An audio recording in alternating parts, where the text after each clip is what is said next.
તારીખ 26/4/1995 ઉનાવામાં હનુમાનજીના મંદિરમાં સ્વામી સચ્ચિદાનંદ પરમહંસ ભક્તિ નિકેતન આશ્રમ પેટલાદ દંતાલીવાળાનું પ્રવચન, કેસેટ નંબર 144।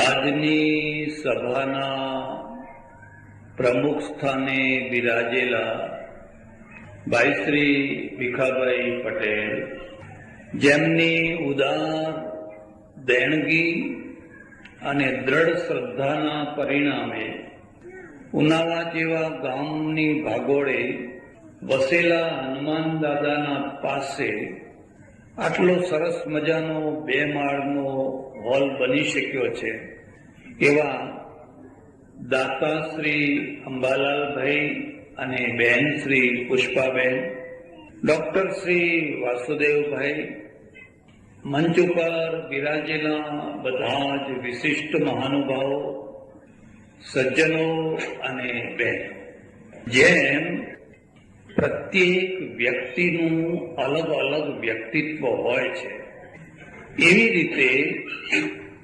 પ્રત્યેક ગ્રંથનું પણ વ્યક્તિત્વ હોય છે, પ્રત્યેક ગામનું પણ વ્યક્તિત્વ હોય છે, પ્રત્યેક મહોલ્લાનું પણ વ્યક્તિત્વ હોય છે, પ્રત્યેક જ્ઞાતિનું પણ વ્યક્તિત્વ હોય છે। તમે શું છો એ તમારા વ્યક્તિત્વમાં છે, અને આવનારા સમયમાં તમે જોજો કે જેમ કેમેરાના દ્વારા ફોટો પડાય છે, એમ એવું કોઈ સાધન નીકળશે કે તમારા સ્વભાવનો ફોટો પડી જાય। અત્યારે તો ચહેરાનો ફોટો પડે છે, પણ સ્વભાવનો ફોટો પડતો, અને જો સ્વભાવનો ફોટો પડતો હોત તો નબળા માણસોનો જે સંગ કર્યો એ કર્યો હોત, પહેલા દિવસે જ ખબર પડી જાય। સ્વભાવ છે એ તો સંપર્કથી ખબર પડતો હોય છે, અનુભવોથી ખબર પડતો હોય છે। 2 દિવસ, 5 દિવસ, 10 દિવસ, મહિનો, 2 મહિના સાથે રહો, એમાં ખાસ કરીને યાત્રા કરવા જાઓ ત્યારે આખી બસ જતી હોય, આખો ડબ્બો જતો હોય, તો તમને સ્વભાવની ખબર પડે। એક માણસ એવો હોય કે એનો ભાથાનો ડબ્બો ખોલી ખોલીને બધાને ખવડાવતો હોય, લો લો લો લો લો લો લો લો। એક ડબ્બો એવો હોય હંતાડી હંતાડીને ખાતો હોય, એ જુએ કે જ્યાં સુધી બીજાનો ડબ્બો ખુલે ત્યાં સુધી આપણો ડબ્બો ખોલવાનો, એક એવો માણસ હોય। આ તો ભાઈ સંપર્કમાં આવ્યા ત્યારે ખબર પડી ને, તમારો ચહેરો કેવો છે એ તો જોતાની સાથે ખબર પડી જાય, પણ તમારો સ્વભાવ કેવો છે, તમારી પર્સનાલિટી કેવી છે, તમારું વ્યક્તિત્વ કેવું છે, એ તો લાંબા ગાળે ખબર પડે, જલ્દી કઈ ખબર પડે। કેટલાક માણસો એવા હોય કે એમને દર કલાકે ક્રોધ ચડતો હોય, દર કલાકે, એ સારું છે, તરત ખબર પડી જાય ક્રોધી માણસ છે। કેટલાકને અઠવાડિયે ચડતો હોય, એટલે તમારે અઠવાડિયા સુધી રાહ જોવી પડે। જો 6 દાડા રહ્યા ભેગા તો તમને એમ લાગે કે તો બહુ શાંત સ્વભાવનો, પણ જો 7મો દિવસ ત્યાં ક્યાં જોયો છે। કેટલાકને મહિને ચડતો હોય, અને એક નિયમ છે, જેમ જેમ ક્રોધ ચડવાનો પીરિયડ લાંબો થતો જાય એમ એમ ક્રોધની માત્રા ભયંકર થતી જાય।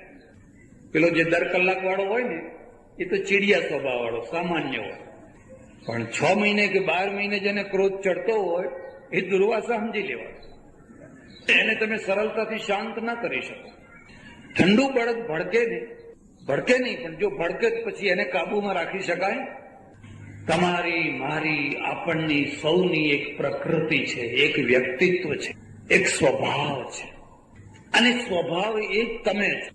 તમારો હાથ એ તમે નથી, તમારો સ્વભાવ એ જ તમે છો, અને તમારો સ્વભાવ તમને માળાએ પહેરાવે છે, તમને જોડાએ ખવડાવે છે। સ્વભાવના કારણે એક માણસ માળા પહેરે છે, એક માણસ જ્યાં જાય ત્યાં જોડાને જોડા ખાય છે, એનું વ્યક્તિત્વ એવું છે, એનો સ્વભાવ એવો છે। પણ વ્યક્તિની વાત નથી કરવી, ગ્રંથની વાત કરવી છે. ખાસ કરીને આપણા ધાર્મિક ક્ષેત્રમાં જે ગ્રંથો છે એ બે પ્રકારના છે, અને સંપૂર્ણ ક્ષેત્ર જે છે એના જે ગ્રંથો છે એ 4 પ્રકારના છે. ધાર્મિક ક્ષેત્રની વાત કરીશ.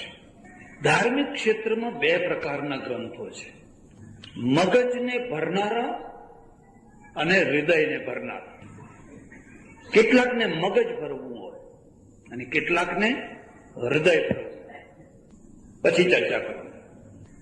જિંદગીમાં સૌથી મોટામાં મોટું દુઃખ છે ને એ ખાલીપણાનું છે.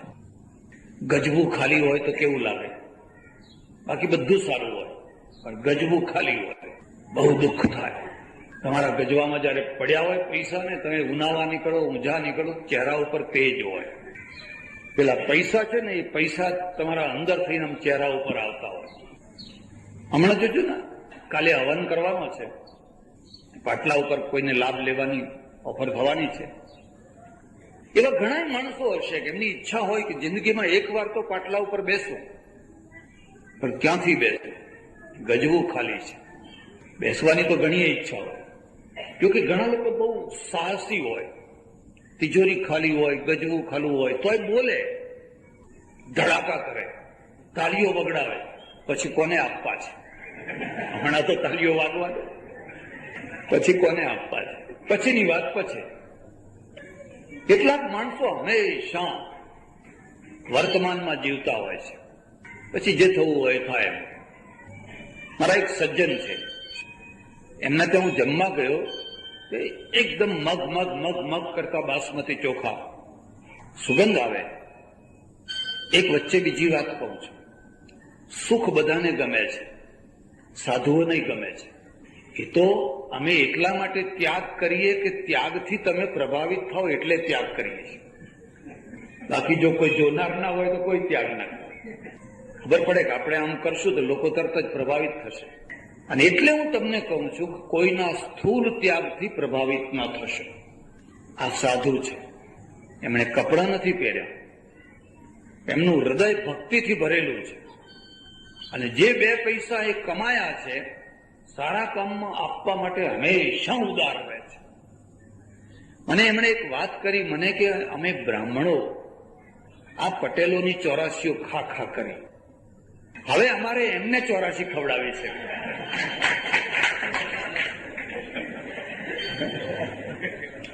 હું કેટલી વાર લોકોને કહું છું કે જે દિવસે લોકો દાન ધર્માદાનું ખાવાનું બંધ કરશે અને ખવડાવવાનું શરૂ કરશે ને, એને કોઈ નીચે નહીં નાખી શકે. એનો ઉદ્ધાર થવાનો ને થવાનો જ. પણ જે હંમેશા દાન ધર્માદો ખોળ્યા કરશે એ કદી ઊંચા નહીં આવી શકે. તો એમને ત્યાં જમવા જવાનું થયું, મગમગતા પેલા બાસમતી ચોખા. હું એમ સમજ્યો કે હું આવ્યો છું એટલે મારા, આપણે ત્યાં મહેમાન આવે એટલે કંઈક સારી વસ્તુ કરીએ, તો મારા નિમિત્તે કર્યા હશે. મેં કહું ભાઈ, હું તો ચોખા નથી ખાતો, કોદરી ખાઉં છું. કોઈ વાર ચોખા મળે તો ખાઉં, તમે મારા નિમિત્તે નકામો ખર્ચો કર્યો. મને કે ના હો, 360 દિવસ 360 દિવસ બાસમતી ખાઉં છું. હા, તો મેં કહું તમારી આવક બહુ હોવી જોઈએ તમારી પેઢીમાં. મને કે કશી નહીં હો, ઉધાર, બધું ઉધાર. એમ શું વાત કરો છો? પછી આપશો ક્યાંથી? એ લેનારો જાણે, એ આપનારો જાણે. જેને ઉધાર આપ્યું હોય એ જાણે કે ક્યાંથી આપશો. આપણે તો લઈ આવ્યા છીએ. મને કે સારી રીતે જીવવાનું, પછી જે થવું હોય આપણે સારી રીતે જીવવાનું. એક આવા માણસો હોય છે. એક એવા માણસો હોય છે કે ધારે રોજ તોલો કેસર વાપરી શકે એના ખોરાકમાં. 1 તોલો કેસર, એક એવા માણસો હોય છે, પણ નથી વાપરતા. લોભિયા છે એટલે નહીં. કોઈ સંસ્થાને આપવું હોય, કોઈ કામમાં આપવું હોય તો લાંબો હાથ કરે, પણ પોતાની જાત માટે ખર્ચો બહુ ના કરે. કેમ નથી વાપરતા? એટલા માટે નથી વાપરતા, મારી વાતને સમજજો તમે. આ શરીર છે ને એ બહુ ટેવોને જલ્દી ગ્રહણ કરે છે, બહુ જલ્દી ટેવોને ગ્રહણ કરે છે. તમને જો એસીમાં રહેવાની ટેવ પડી હોય પછી તમે એસી વિના રહી ન શકો. અને હજુ સુધી ભારતમાં એવો કોઈ રસ્તો નથી નીકળ્યો કે તમારી સાથે ને સાથે એસી બધું ફેરવવામાં આવે, એવો કોઈ રસ્તો. મેં એવું સાંભળેલું કે અહીંયા ગંજ બજારનું ઉદઘાટન કરવા જે પ્રધાનમંત્રી આવેલા, ઉપપ્રધાનમંત્રી, એમના માટે જે સંડાસ બનાવેલું એમાંય એસી મૂકેલું, એમાંય એસી મૂકેલું, એમના બાથરૂમમાં એસી મૂકેલું. તમે જોયું? એનું પરિણામ એ આવ્યું, ગંજ બજારમાં એસી મુકાઈ ગયું છે. ઠંડો હેમ જેવો, બિલકુલ ઠંડો હેમ જેવો.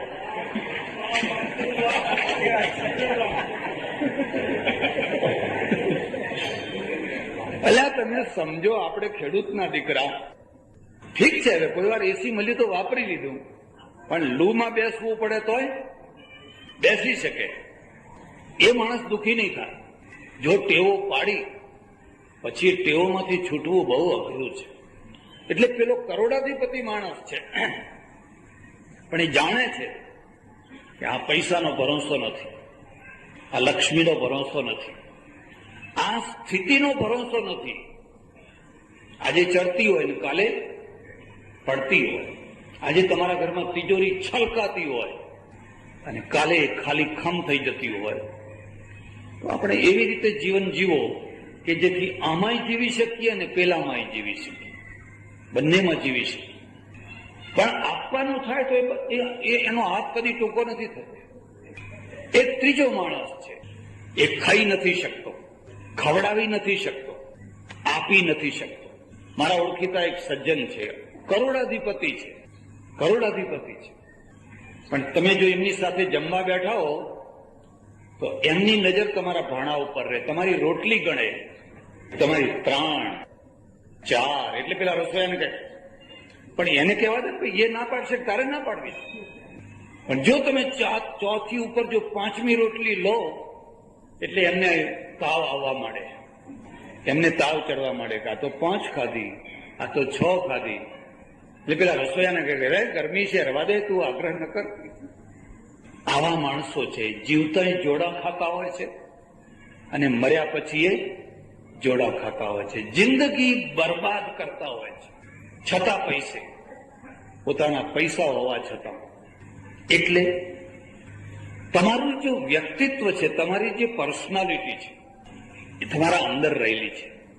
ઘણા માણસો એવા હોય, તમે જો એની સાથે યાત્રા કરવા જાઓ ભૂખે મરી જાઓ. એ ખાય નહીં, ખાવા દે નહીં, ખાવાની ઓફર ન કરે. તમને ભૂખ લાગી હોય કે જાઓ અહીં થોડું નાસ્તો કરીએ, ના ના ના હેડો, હજુ તો ક્યાં, હજુ આગળ આગળ આગળ આગળ કરતા હાથ પાડી નાખે તમે. એ મરે ને તમને મારે. અને કેટલાક માણસો એવા હોય કે તમને ખવડાવ કરે, ખાવ ખાવ ખાવ ખાવ, પોતાના પૈસે ખવડાવ. આ તમારી પ્રકૃતિ છે, આ તમારો સ્વભાવ છે. આવી જ રીતે ગ્રંથનો પણ સ્વભાવ હોય છે, ગ્રંથનું પણ વ્યક્તિત્વ હોય છે. અમારે ત્યાં બ્રહ્મસૂત્ર છે, દર્શન ગ્રંથો છે, એ મગજ ભરવા માટે છે. સૃષ્ટિ કેવી રીતે થઈ, પરમાત્મા કેવો છે, આત્મા કેવો છે, પરલોક કેવો હોય, બધું મગજના જે પ્રશ્નો છે ને એ પ્રશ્નોને ભરવા માટે, ઉકેલવા માટે. એક બીજી વાત છે, દુનિયામાં અડધો ભાગ્યશાળી કોણ છે? જેને ભૂખ લાગે છે. અને પૂરો ભાગ્યશાળી કોણ છે? જેને ખોરાક મળે છે. મગજની ભૂખ લાગે, હૃદયની ભૂખ લાગે, પેટની ભૂખ લાગે. પેટ છે પણ ભૂખ જ નથી. બસ ઢગલા બંધ, પૈસો છે. અત્યારે તો કેરીનો તૈયાર રસ મળે છે. ખબર નહીં એમાં શું શું હોય છે, પણ કલર જરૂર હોય છે. કારણ કે આપણા ઘરમાં રસ કાઢીએ તો એટલો કેસરી રંગ નથી નીકળતો. એસેન્સ હોવું જોઈએ, ખાંડ હોવી જોઈએ, બધું ઘણું હોવું જોઈએ. પણ કોણ ખાય? ડોક્ટરે ના પાડી છે, મગનું પાણી, મગનું જ પાણી બસ. મારા એક ઓળખીતા બહેન હતો, સંન્યાસ લીધેલો, 75-80 વર્ષે ગુજર્યા. વૈષ્ણવ ધર્મ પાલન કરે પહેલેથી, પુષ્ટિ માર્ગી. આખો દિવસ એનો લાલો ને એનો ઠાકોરજી, એનો લાલો ને એનો ઠાકોર. લાલાને આ ખવડાવું, લાલાને આ ખવડાવું, લાલાને આ ખવડાવું, લાલાને આ ખવડાવું, સવારથી સાંજ સુધી. હું તમને એક બીજી વાત કહું છું, ઘરમાં ઠાકોરજી રાખતા હોય તો રાખજો. જ્યારે ઘરમાં રસોઈ તૈયાર થાય ત્યારે ભગવાનને થાળ ધરાવજો. સારી વસ્તુ છે. અતિશય વેવલા ના થશો. કેટલાક માણસો છે એના પેટ ખાલી હોય, ભૂખ ના લાગતી હોય. મેં તમને કહ્યું ને, તમને ભૂખ લાગતી હોય તો તમે બહુ મોટા ભાગ્યશાળી છો. મગજની ભૂખ લાગે છે. તમને કદી એવો પ્રશ્ન થાય છે કે આ હનુમાનજી છે કોણ? આટલા વર્ષોથી અહીં દર્શન કરવા આવો છો. એક વાર તો મનમાં એવો પ્રશ્ન થવો જોઈએ કે આ હનુમાનજી છે કોણ? એક પગ ઊંચો રાખ્યો છે, હાથ ઉપર પેલું પહાડ ઉપાડ્યો છે, એક હાથમાં ગદા રાખી છે, બસ. કારણ કે ભૂખ જ નથી લાગતી. દાદાને પગે લાગ્યા, આંટા મારી ઘર ભેગા. તમને મગજની ભૂખ નથી લાગી એટલે તમે તત્વ સુધી નથી પહોંચી શકતા. અને જે તત્વ સુધી નથી પહોંચી શકતો એ તત્વ વેદતા નથી થઈ શકતો. અને જે તત્વ વેદતા નથી થતો હતો એ લોકોને કદી સાચો રસ્તો નથી બતાવી શકતો હતો. તમને મગજની ભૂખ લાગવી જોઈએ. કેમ આપણી ધજા આવી કેમ છે? વચ્ચેથી ફાડ્યું કેમ છે? પરદેશમાં લોકો બહુ પ્રશ્નો પૂછે, ગોરા લોકો એટલા પ્રશ્નો પૂછે, અને આપણા દેશમાં કોઈ પ્રશ્ન જ ન પૂછે. હું એકવાર સુરપુરા આવેલો ઘણા વર્ષો પહેલા, પછી થોડો પ્રવચન શરૂ કરેલા. 2-4 દિવસ થયા, મેં ગામ લોકોને પૂછ્યું, તમારે કઈ શંકા હોય તો પૂછજો. મને કે સીધું સટ પહોંચો, એમાં શંકા શાની? એમ કાંઈ શંકા બંકા રહેતી જ નથી. એમ મને આનંદ ના થયો, મને દુઃખ થયું. દુઃખ એ બાબતનું થયું કે હું ભેંસો આગળ ભાગવત વાંચું છું. તમે કદી પણ સર્કસ જોવા ગયા હો, કોઈ જગ્યાએ પાડાનો ખેલ જોયો? ઘોડાનો હોય, હાથીનો હોય, સિંહનો હોય, વાઘનો હોય, પણ કોઈ જગ્યાએ પાડાનો ખેલ તમે જોયો હોય જ નહીં. કેમ? કદી તો વિચાર કરો. બધાનો ખેલ છે, બધા જાનવરોનો, પોપટનો હોય, ચકલીનો હોય, ફલાણાનો હોય, પાડાનો ખેલ કેમ નથી મૂકતા? એની પાસે મગજ નથી. ભેંસનો અર્થ થાય છે જે પવાલી ભરીને દૂધ તો આપે, પણ એની પાસે મગજ નથી. અને એનું પરિણામ આખા ભારત ઉપર આવ્યું છે. એ દૂધ પીનારો માણસ સાયકલ લઈને રોડ ઉપર ઉભો હોય, તમે ગમે એટલો હોર્ન વગાડો ને આમ પાડાની માફક જોશે. તમારી ગાડી ઠેઠ નજીક પહોંચી જાય પછી આમ ડોળા કાઢશે. ભાઈ, આ હોર્ન તને ખસેડવા માટે નથી. ત્યાં સુધી તો કાં તો તમારે વળાંક લઈ લેવાનો, કાં તો બ્રેક મારવાની. મને ઘણી વાર લોકો કહે, કેમ આ લોકો નથી સમજતા? મેં કહ્યું, આ ભેંસના દૂધનો પ્રભાવ છે. આપણે મગજથી બધાને પાડા બનાવીએ છીએ. એટલે આ ઉભા ને ઉભા હોય, કોઈ 1 વાર કહો, 2 વાર કહો, 3 વાર કહો, તમને શંકા થવી જોઈએ, તમને પ્રશ્નો થવા જોઈએ.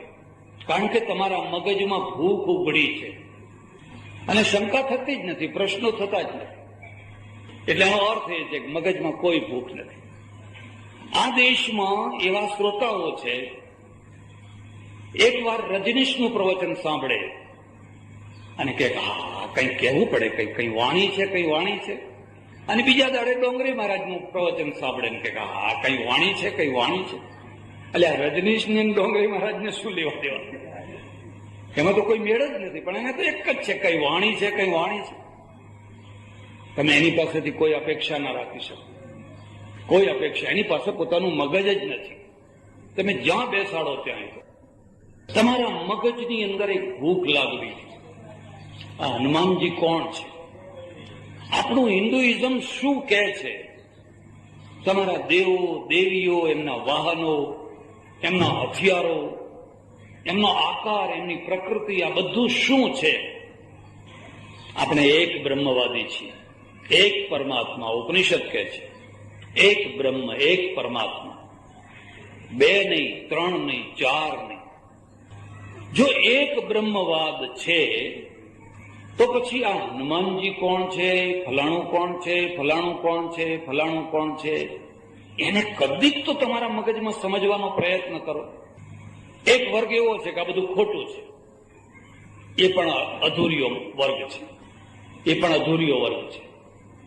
અધૂરિયો એ અર્થમાં છે કે થોડા ટાઈમ પહેલા અહીંયા એક એવું ટોળું નીકળેલું, એ લાકડું બોલે છે. જુઓ, આ લાકડું બોલે છે ને, આ ખાટલો બોલે છે ને, આ બોલ્યું એમ કે આ લાકડું બોલ્યું. લોકોને ગૂંચમાં નાખે ને પછી એ ગૂંચમાં ગુરુ થઈ જવાના. ગૂંચમાં નાખે એ ગુરુ થાય, ગૂંચમાં કાઢે એ ગુરુ થાય. ગૂંચમાં નાખે એ ગુરુ ના થાય, પણ ગૂંચમાંથી જે બહાર કાઢે એ ગુરુ થાય. આવું ઉનાવા જેવું ગામ અને બાજુમાં જ એક નદી, અને નદીનો ઢાળ ને રસ્તો કાચો. ગાડી શેઠની નીકળી, શેઠની ગાડી પેલા ઢાળમાં કાદવમાં ફસાઈ ગઈ. બહુ મહેનત કરી પણ બહાર નીકળી નહીં. ગભરાયા, હવે શું થાય? ત્યાં જોયું તો પેલા કિનારા ઉપર 5 માણસો બેઠેલા. ભાઈ કઈ મદદ કરશો? ગાડી ફસાઈ ગઈ છે, તમે મદદ કરશો? તો કે હા ચાલો. આવ્યા ને જોર કરીને મદદ કરીને બહાર કાઢી. પેલા શેઠ છે ને ઉદાર હતા, ફટ દઈને 100 રૂપિયાની નોટ આપી. લો કે ચા પાણી કરજો. હું તમને કહું છું, કોઈ પણ માણસ તમને મદદ કરે એની કદર કરજો, લુખ્ખા ના થશો. બાકી જે થવું હોય એ થજો, પણ કદી કઈ લુખ્ખા થશો. પાણીની પરબે પણ 1 ગ્લાસ પાણી પીવો તો 5 પૈસા આપજો. ખબર નહીં હવે 5 પૈસા ચાલે છે કે નથી ચાલતા. ચારા ના આપજો, લુખ્ખા ના થશો. અરે તમને મદદ કરી. શેઠ બહુ ઉદાર માણસ, ફટ દઈને 100 રૂપિયા આપ્યા. પણ વળી એને પૂછવાનું મન થયું, ભાઈ તમે શું ધંધો કરો છો? તો બસ આ કિનારે બેસીએ છીએ. કેમ? કે આ ગાડી ફસાઈ જાય અને કાઢી આપીએ છીએ. હે? તો એના કરતા આ ફસાય નહીં એવું જ કરતા હોય તો? કે ના, એ ફસાય એવું અમે જ કર્યું છે. આ ફસાય એવું અમે જ કર્યું છે કે ગાડી ફસાય તો અમને કોઈ બોલાવે ને. પહેલા ગૂંચો નાખવાની, અને ગૂંચો નાખ્યા પછી ગુરુ થઈ જવાનું. જે ગૂંચો નાખે એ ગુરુ ના હોય, ગૂંચો કાઢે એ ગુરુ. બુદ્ધની વાણી, સંતની વાણી, સૂફીની વાણી બિલકુલ સરળ હોય. પંડિતોની વાણી ગૂંચવાયેલી હોય. તમે ગાંધીજીનો વાંગમય દેહ વાંચો, બિલકુલ સરળ. તમારે કોઈ શબ્દકોશની જરૂર નહીં, કોઈ વાક્ય રચના માટે ગૂંચવાવાની જરૂર નહીં. રામકૃષ્ણ પરમહંસની વાણી વાંચો, બુદ્ધની વાંચો, બિલકુલ સરળ. હંમેશા સાચી વાત સરળ હોય છે, બનાવટી વાત જ કઠિન હોય છે. જે તમે જોયું છે, જે તમે અનુભવ્યું છે, એની તમારે સાક્ષી આપવી હોય તો તમને કંઈ ગોખાવવું પડે ખરું? તો તમે તો બધું બોલવાના જ છો, એમાં કંઈ ગોખવાની જરૂર નથી. ગોખવું ક્યારે પડે કે ખરેખર તમે કશું ના જોયું હોય અને તમે સાક્ષી બન્યા હો, ત્યારે વકીલને તમને બધું ગોખાવે. અને 1000 રીતે ગોખાવેલું હોય, પેલો વકીલ જરાક ઉલટું સુલટું કરે એટલે બધું. સત્ય હંમેશા સરળ હોય છે. સત્ય કદી પણ ગૂંચવાયેલું નથી હોતું. કદી ફાંફા ના મારશો, ફાંફા મરાવનારાઓ પાસે જશો નહીં. એ તો તમને ગૂંચમાં નાખીને ફાંફા મરાવે છે. સત્ય તો બહુ સ્પષ્ટ છે, બહુ સરળ છે. એટલે એક ગ્રંથ તો એવા છે જે તમારા મગજને ભરે છે. પ્રશ્નો થાય, શંકાઓ થાય, તમે તમારા મગજને શાંતિ આપે. એક ગ્રંથ એવા છે જે તમારા હૃદયને ભરે છે. એક બીજી વાત છે, મગજ ભરેલું હોય એ માણસ વધારે સુખી હોય કે હૃદય ભરેલું હોય એ વધારે સુખી હોય? કોઈ વાર વિચાર કરજો. એક વકીલ લબાલબ જ્ઞાન ભરેલું, એક પ્રોફેસર, જાણે લાઇબ્રેરી જોઈ લો એનું મગજ, પણ ઘરમાં જાય દાચું ઉતરી જાય છે. કારણ કે ઘરમાં કોઈ જગ્યાએ પ્રેમ નથી. એટલે હૃદય ખાલી છે. અને હૃદય ખાલી છે એટલે પેલા થોથા છે ને ઓથા છે, એ તો ત્યાં યુનિવર્સિટીમાં કામ આવે. સામાન્ય લાઈફમાં એ શું કામ આવવાના? સામાન્ય લાઈફમાં તો પ્રેમ કામ આવતો હોય છે. હૃદય તો પ્રેમથી ભરાતું હોય છે. પૈસેથી ના ભરાય. પૈસેથી તિજોરી ભરાય, અને તિજોરીના દ્વારા તમે કોઈના શરીરને ખરીદી શકો, કોઈના મનને ખરીદી શકો, કોઈના હૃદયને ના ખરીદી શકો. હૃદય તો હૃદયથી મળતું હોય છે. અને હૃદય છે એ બે વસ્તુઓથી ભરાય, યાદ રાખજો, પ્રેમ અને શ્રદ્ધા. પ્રેમ અને શ્રદ્ધા આ એની બે પાંખો છે હૃદયની, બે એની કોરોનરીઓ છે. એના દ્વારા જો જેમ બ્લડ જતું હોય, આ બે તત્વો એમાં જતા હોય, માણસ કઈ સુખી થશે, કઈ સુખી થશે, કઈ સુખી થશે. ઘણી વાર એવું બને કે બહુ પૈસાદાર માણસ હોય, સંગમરમરનો મહેલ હોય, અને મારો અનુભવ છે જેમ જેમ મહેલ મોટો થતો જાય એમ રહેનારા ઓછા થતા જાય. બધા રૂમ ખાલી જ પડ્યા હોય. ઘણા શેઠિયાઓ કહે કે અમારે 12 બેડરૂમ છે, પણ એમાં ફુનારા કેટલા છે કે ડોશી ડોહો 2, છોકરા બહાર ગયા છે અને ડોશી ડોહો 2. તો પેલા 11 બેડરૂમ ને શું કરો છો? તાળા મારીએ છીએ. ઉલટાની ઉપાધિ, કચરા કોણ કાઢે? બધા પોતા કોણ કરે? આ નિયમ છે. ચાણક્યને લખવું પડ્યું છે, ભોજ્યમ ભોગ શક્તિશ્ચ નાલ્પસ્ય તપસ ફલમ. ભોગ ભોગવવાની શક્તિ અને ભોગો બે એક જગ્યાએ ભેગા થતા હોતા. કાં તો ભોગોનો ઢગલો હોય તો ભોગવવાની શક્તિ ના હોય, અને ભોગવવાની શક્તિ હોય તો ભોગો ના હોય. તો હૃદય છે ને કેટલીક વાર ઝોંપડામાં ભરાતું હોય. ઇન્દ્ર ને ઇન્દ્રાણીનું સુખ એના આગળ ઝાંખવું પડે, એટલા આનંદથી રહેતા, કિલકિલાટ રહેતા.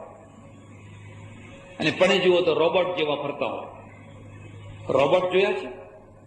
કોમ્પ્યુટર મૂકેલા હોય, કામ કરે બધું, પણ એને હસતા ના આવડે. ને આ રોબોટ હસે તોય બનાવટી હશે, પાછું ખબર પડી જાય કે બનાવટી હશે. એક શેઠને મેં કહ્યું કે કંઈક હસો હસો હસો, માણસ જ હસે છે. મને કે 6 વર્ષ થયા હસ્યા ને. એ કેમ 6 વર્ષ થયા? મને કે ઘરમાં એવી ઘટના ઘટી ગઈ ને 6 વર્ષથી મને હસવું નથી આવતું. મૂળ વાત ઉપર આવો તો હૃદય જે છે એ બે રીતે ભરાય છે. પ્રેમથી ભરાય છે અને શ્રદ્ધાથી ભરાય છે. ભારતમાં આટલી ઉંમરના વૃદ્ધ માતાઓ પણ આનંદથી કેમ રહે છે? અમેરિકામાં જઈને જોજો, ડોશીઓ ડોહાઓ એકલા ઘરમાં બેઠા હોય, એકલા. મોટું ઘર હોય, બહાર બરફ પડતો હોય, કોઈ પૂછનારું ન હોય. બાર પેપર વાળો પેપર નાખી જાય, દૂધ વાળો દૂધ મૂકી જાય, ફલાણું ફલાણું કરી જાય, પણ અંદર કોઈ માણસ જ નહીં. એને પૈસાની ખોટ નથી, એને માણસની ખોટ છે. આપણો દેશ એક એવો છે, આ ડોશીઓ બધી ભેગી થાય ને ઓટલા ઉપર ભેગી થાય બધી, અને આટલી એક ડબ્બી ખોલે, ચીકણી ક્લબ. એ જે ફડાકા લેવા માંડે, જે ફડાકા લેવા માંડે, જે ફડાકા લેવા, સાંજ ક્યાં પડી ગઈ ખબર જ ના પડે. અને બધી વહુઓની જ વાતો કરતી હોય, ભેગી થઈને બધી વહુઓની જ વાતો કરતી હોય. કેટલીક વાર આખું ઘરનું ઘર ઉથલાઈ મારે. જે ઘરને આ રેલવેનું મોટું ક્રેન ના ઉથલાવી શકે, એ ઘરને એક ડોશી ઉથલાઈ નાખે. તમારે ભાડ ભાડ ભાડ ભાડ ભડકા બાદ કરે છે. એનું જમા પાસું છે, એનું ઉધાર પાસું છે. આપણે જીવીએ છીએ કારણ કે આપણી પાસે હૃદય છે, અને હૃદયને ભરવાની વસ્તુ છે. પણ હું બીજી વાત તમને કહીશ, બધા ભાગ્યશાળી નથી હોતા, બધાને પ્રેમ નથી મળતો. બધાને પ્રેમ નથી મળતો, અને પ્રેમ છે ને માગવાથી નથી મળતો.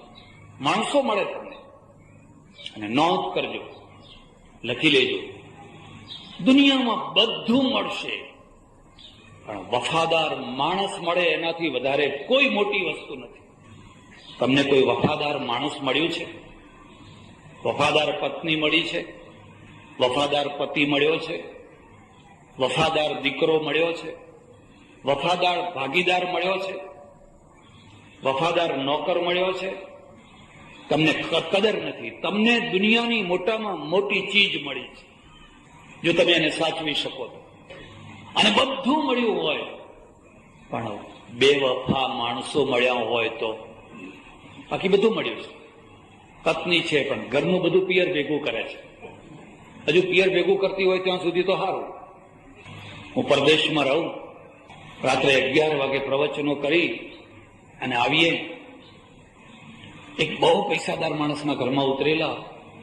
એનું દીવાનખાનું તમે જુઓ તો રાજા મહારાજા જેવું, અને એમાં 2 દીવાનખાના, 4 મોટી ગાડીઓ, એની સાહેબી આમ મન કિલ્લોલ કરે કે હા. અને હું તમને એક બીજી વાત કહું છું, કોઈની સાહેબી જોઈને રાજી થવું, પેટ ના બાળવું હો, પેટ ના બાળવું, રાજી થવું. ભલે આપણને ના મળ્યું હોય પણ કોઈને તો મળ્યું છે, સારું છે. તો હું મનમાં રોજ વિચાર કરું કે હા હા ભગવાને કેટલું આપ્યું છે અને કેટલું આપ્યું છે. 15 દિવસ થયા હશે, 15 દિવસ. રાત્રે 11 વાગે પ્રવચન કરીને મેં આવ્યા, 2 મિનિટ પહેલા બેસીએ, પછી એના રૂમમાં જાય, હું મારા રૂમમાં. એને મારો હાથ પકડ્યો અને છોકરું રડે એમ રડવા માંડ્યો, દીધિયા. અરે અરે, મેં કહ્યું કેમ કેમ રડો છો? મને કે આજ જે તમે કથા કરીને એ બધી મારી જ કથા હતી. મેં કહ્યું તો રોજ લોકોની જ કથા કરું છું કે રામાયણ તો નિમિત્ત માત્ર હોય, પણ જે સામે બેઠા હોય એમની જ કથા રોજ કરું છું. ના, પણ કે આજ તો રજે રજ બધી મારી જ કથા તમે કરી. મેં કહ્યું એવું શું ઘટતું આવ્યું?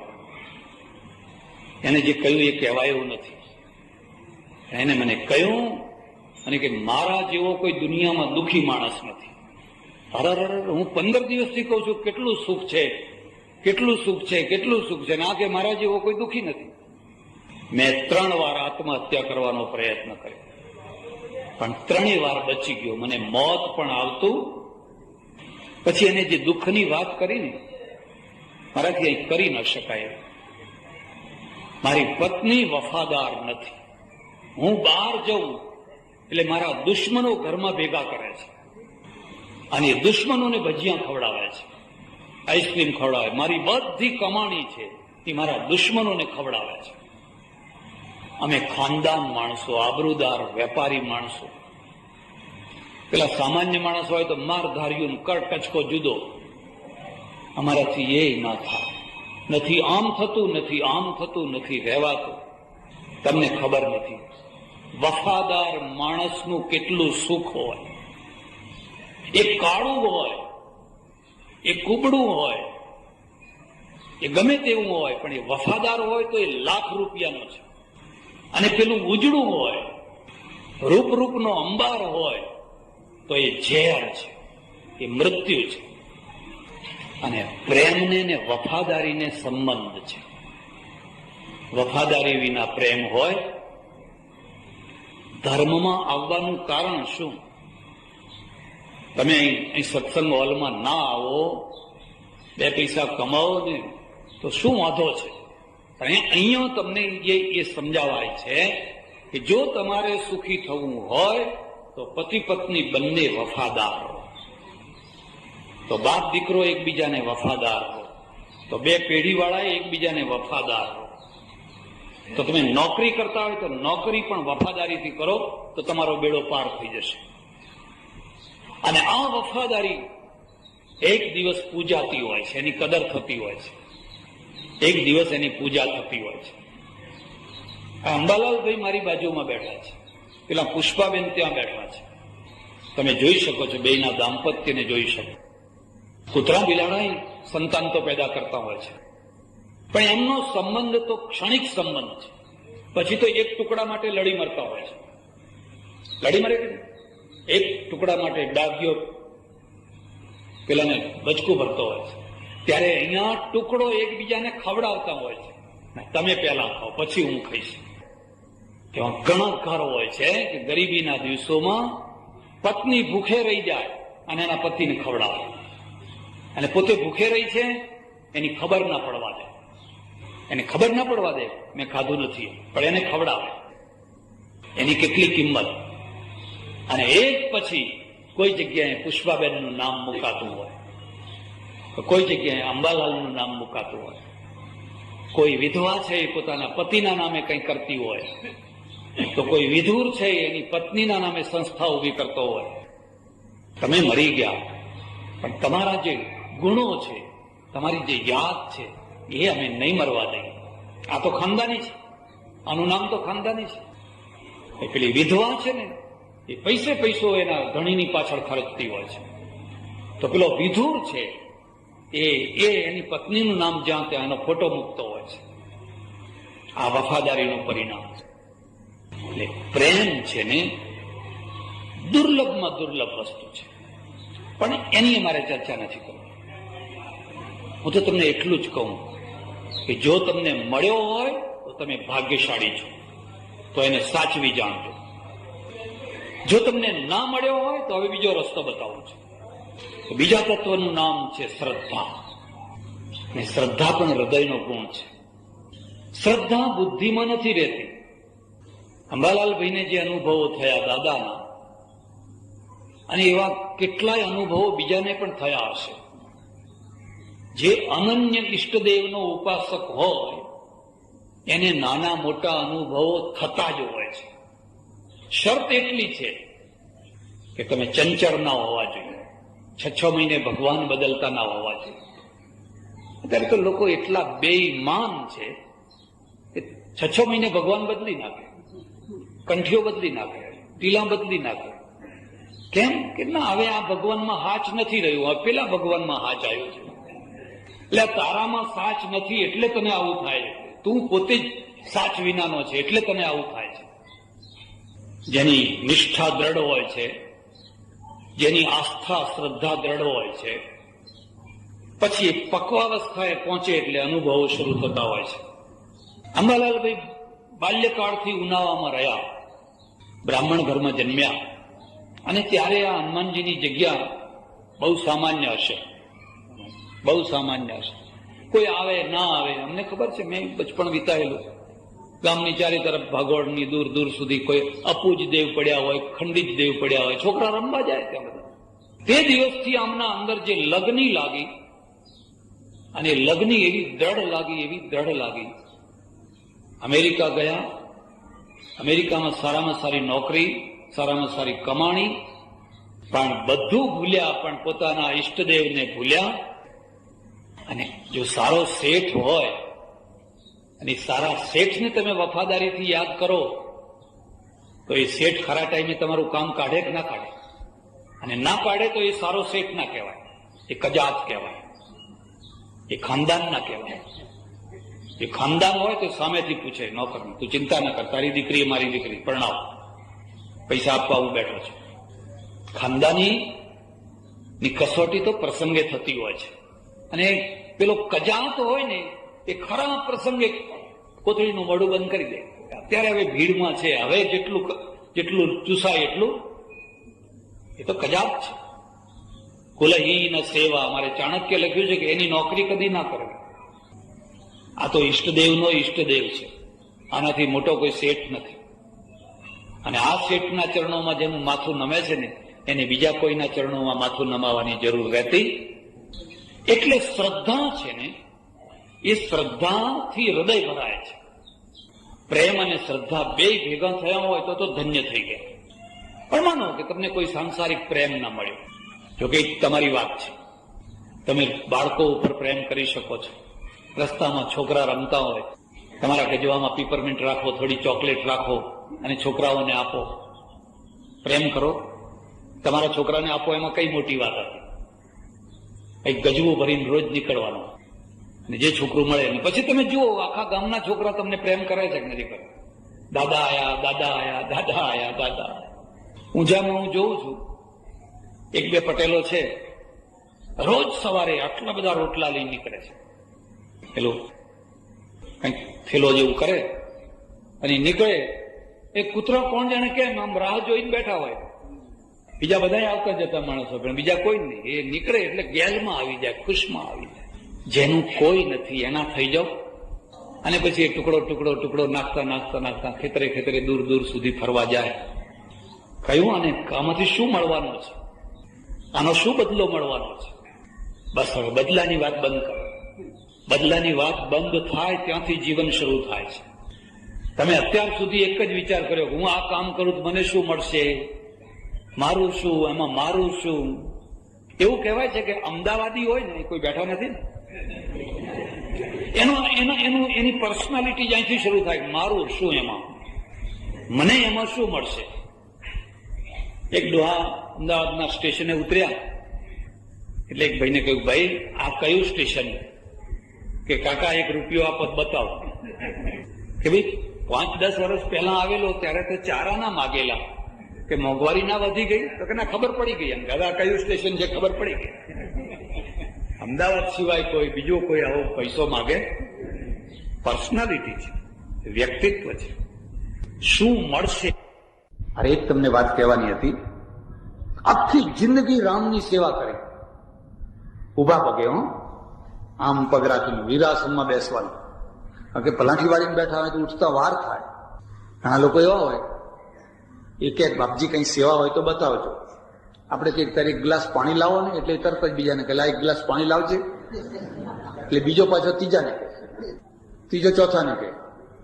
કલાક વીતી ગયો, ભાઈ હજુ પાણી ના આવ્યું.